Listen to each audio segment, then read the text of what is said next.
Hello दोस्तों। आज हम बात करेंगे सिविल केसेस के बारे में कि सिविल केसेस कहाँ किया जाता है, सिविल केसेस दायर कैसे होते हैं, उन पर अपील कैसे की जाती है, ठीक है, जजमेंट कैसे आता है। तो आज हम इन सब चीज़ों पे बात करेंगे। हमारे जो नए लॉ स्टूडेंट्स हैं या फिर जो एडवोकेट्स हैं, जो सिविल केसेस लेना तो चाहते हैं बट उन्हें ये नहीं पता है कि उन पे प्रक्रिया होती कैसे है। तो आज हम इसी के बारे में बात करेंगे, ठीक है। तो सबसे पहले देखिए, जो सिविल केसेस हैं वो सिविल प्रोसीजर कोड के अंतर्गत आते हैं, ठीक है। कहता क्या है, केस दायर, इसमें हम क्या क्या पढ़ेंगे, देखो, केस दायर होने से लेकर के उसकी जो फर्स्ट अपील है, सेकंड अपील है, रिव्यू है, फाइनल जजमेंट कैसे होता है, इसके बारे में हम जानेंगे, ठीक है। अब देखो, पहली बात तो केस दायर होते क्यों है। तो ये मतलब एक कॉमन सी बात है कि केस तभी दायर होंगे जब दो पक्षों के बीच में कुछ विवाद हुआ होगा, ठीक है। क्या हुआ होगा, विवाद हुआ होगा। अब देखो, सीपीसी आदेश एक के तहत हर केस में दो पक्षकार होते हैं। एक होता है वादी, दूसरा होता है प्रतिवादी। वादी यानी कि प्लेंटिफ और प्रतिवादी यानी डिफेंडेंट। वादी कौन होते हैं, पहला पक्षकार जो पीड़ित होता है उसे हम वादी बोलते हैं। और वादी द्वारा जिसके विरुद्ध केस दायर किया जाता है वो प्रतिवादी कहलाता है, ठीक है। इतनी बात समझ में आई आपको। चलिए, अब इसके आगे से हम देखते हैं कि केस दायर कैसे किए जाते हैं, ठीक है, उन पर सुनवाई कैसे होती है, अब ये देखते हैं। सीपीसी आदेश 3 नियम 4 के अंतर्गत वादी द्वारा सबसे पहले क्या करवाना है, केस दायर करवाने के लिए सबसे पहले हमें वादी द्वारा वकालतनामे पर हस्ताक्षर कराने हैं, ठीक है। जब वकालतनामे पर हस्ताक्षर हो जाएगा तभी एक अधिवक्ता विधिक रूप से केस दायर करने और केस लड़ने की सहमति प्राप्त करता है अपने वादी से, ठीक है। तो ये हमेशा ध्यान रखना, केस को लेने से पहले क्या कराना है, वादी से वकालतनामे पर हस्ताक्षर कराने हैं, ठीक है, जिससे कि आपको लीगली केस मिल जाए, ठीक। अब देखो, केस दायर कराने के लिए क्या कराना है, केस दायर कराने के लिए लिखित दस्तावेज तैयार करने होते हैं। जो लिखित दस्तावेज तैयार होते हैं उन दस्तावेजों को हम बोलते हैं वाद पत्र। अब वाद पत्र बनता कैसे, तो इसके बारे में जानते हैं। जो वाद पत्र है, वाद पत्र से ही केस की शुरुआत होती है। वाद पत्र सीपीसी धारा 27 और आदेश 7 के अंतर्गत जो प्रावधान किए गए हैं, नियम 1 के तहत वाद पत्र कैसे लिखा जाता है इसके बारे में हम जानेंगे, ठीक है। तो देखिए, हमें उसमें क्या क्या पता हो, मतलब क्या क्या चीजें होनी चाहिए वाद पत्र में, वो देखते हैं। सीपीसी आदेश 7 नियम 1 के तहत जो निम्नलिखित बातें जो वाद पत्र में होनी चाहिए वो ये है कि सबसे पहली चीज तो जो वाद पत्र में लिखा जाएगा वो ये लिखा जाएगा उस न्यायालय का नाम जहां पर केस दायर करना है, ठीक है। क्या होगा, उस न्यायालय का नाम जहां पर केस दायर करना है। दूसरी चीज, वादी का पूरा नाम, उसके पिता का पूरा नाम, उसका पता। तीसरी चीज, प्रतिवादी का पूरा नाम, उसके पिता का नाम और उसका पता। चौथी चीज, वो केस दायर करने की आवश्यकता क्यों पड़ी, तो उसका पूरा विवरण लिखना है, ठीक है। फिर पांचवें में क्या है कि विवाद की शुरुआत कहां पर हुई, कैसे हुई, किस जगह पर हुई, क्या कारण थे विवाद के, वो भी पूरे डिटेल में लिखने होंगे, ठीक। इसके बाद उन तथ्यों को भी लिखा जाना बहुत जरूरी है जिसके कारण न्यायालय को अधिकार है कि वो आपके बात को सुने, ठीक। न्यायालय पर केस क्यों सुने, तो उन तथ्यों को भी आपको लिखना होगा, ठीक है। उसके बाद न्यायालय की जो शुल्क है वो भी एकदम क्लियर से उसमें डिसाइड कर दी है, ठीक है, तो वो भी लिखना होगा। और वो रिलीफ भी लिखवाने होंगे जो वादी चाहता है, जिसके लिए वादी दावा करता है, ठीक है। इसके बाद क्या है, अब जो केस कर रहा है वादी, तो उसके सत्यता के तथ्यों का सत्यापन भी करवाना होगा, ठीक है। तो सत्यापन का विवरण भी लिखवाना होगा, ठीक। इसके बाद तारीख पड़ेगी, और वादी के हस्ताक्षर होंगे, उसका नाम लिखा जाएगा, अगर हस्ताक्षर नहीं करता तो अंगूठा लगेगा, ठीक है। इतनी सब चीजें जो है ये हमारे वाद पत्र में होती है। इसके देखिए आगे क्या करते हैं। अब देखो, हम पहले जब वाद पत्र बना लेते हैं तो उसके बाद एक शपथ पत्र की और आवश्यकता होती है जो कि सीपीसी आदेश 18 नियम 4 के तहत एक शपथ पत्र प्रस्तुत करना होता है जो ये प्रमाणित करता है कि वाद पत्र में जो बातें लिखी गई हैं वो बिल्कुल सही है।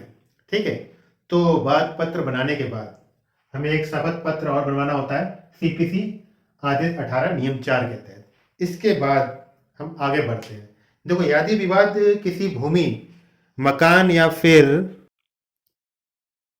स्थान का है तो क्या होता है, अगर जैसे मान लो केस क्या है, किसी भूमि, मकान या स्थान का है, प्रतिवादी क्या है, उस स्थान पर या उस जमीन पे या उस मकान पर कोई निर्माण कार्य कर रहा है, ठीक है, या फिर कोई तोड़फोड़ कर रहा है जिसके कारण वादी को दिक्कत हो रही है। ठीक है, वादी चाहता है कि ऐसा कोई कार्य ना हो जो कि प्रतिवादी कर रहा है। तो क्या होगा, विवाद, जो विवादित जगह है, वादी चाहता है कि जो विवादित जगह है वो जगह विवाद होने से पहले जैसी थी बिल्कुल वैसे ही रहे। तो इसके लिए क्या कर सकता है प्रतिवादी? वादी वाद पत्र के साथ आदेश 39 नियम 1 व 2 के तहत, दोबारा सुनना, वाद पत्र के साथ आदेश 39 नियम 1 व 2 के तहत टेम्परेरी इंजेक्शन का आदेश करा सकता है। क्या करा सकता है? Temporary injection. ठीक है, अब देखो क्या होता है, हमारे पास वाद पत्र तैयार हो चुका है, ठीक है, शपथ पत्र भी आ गया है, ठीक, आदेश 39 नियम 1 व 2 के तहत आवेदन भी तैयार हो चुके हैं। जब ये सब आवेदन तैयार हो जाते हैं, इसके बाद सीपीसी आदेश 4 नियम 1 के तहत वाद पत्र को कोर्ट में प्रस्तुत किया जाता है। ठीक है, अब जब वाद पत्र कोर्ट में प्रस्तुत हो जाता है उसके बाद देखो क्या होता है। अब क्या होता है कि सीपीसी आदेश 7 नियम के तहत न्यायाधीश को लगता है कि जो केस दायर किया गया है उसमें जो शर्तें मांगी गई थी, अगर उन्हें लगता है कि वो शर्तें पूरी नहीं की गई हैं तो वो केस को, यानी कि वाद पत्र को नामंजूर कर देते हैं। और अगर उन्हें लगता है कि सारी शर्तें पूरी की गई हैं तो आदेश 7 नियम 9 के तहत केस को एडमिट कर लिया जाता है। अब वाद पत्र जब एडमिट हो जाता है, इसके बाद क्या होता है, सीपीसी आदेश 4 नियम 2 के तहत केस को रिकॉर्ड में दर्ज कर लिया जाता है। ठीक है, और उस केस का नंबर जारी कर दिया जाता है। फिर क्या होता है, हम नंबर का इंतजार करते हैं। अब देखो, डेट मिलने के बाद क्या होता है कि कोर्ट की तरफ से सीपीसी की धारा 27, 28, 29 आदेश 5 नियम 9 के तहत प्रतिवादी को एक समन भेजा जाता है। ठीक है, समन में क्या लिखा होता है? जिसमें लिखा होता है कि प्रतिवादी के विरुद्ध एक केस दायर किया गया है और केस का विवरण लिखा होता है और उसमें लिखा होता है किस तिथि पर उसे कोर्ट में आना है, कोर्ट में हाजिर होने की तिथि भी लिखी होती है।